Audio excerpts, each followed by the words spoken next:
அது உங்களுக்கு புரியுது. அதானே கேளுங்க சார். கூத்துல பாக்குறேன் சார்.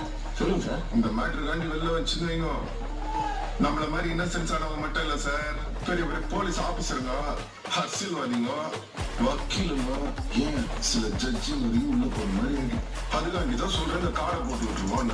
போட்டிங்கன்னு வைங்க, எனக்கு சேஃப்டி, நீங்களும் ஃப்ரீயா பட்டலாம். அது உண்மையாலுமே இருந்தா கூட யாரும் உங்களாண்ட வந்து இந்த லிங்க நல்ல ஐடியா சார், ஃபாலோ பண்ணிக்க சார். அடுத்த நம்பர் கேஸ் தான், நான் போயிட்டு வந்து ஃபுல் டீட்டெயில சொல்றேன்.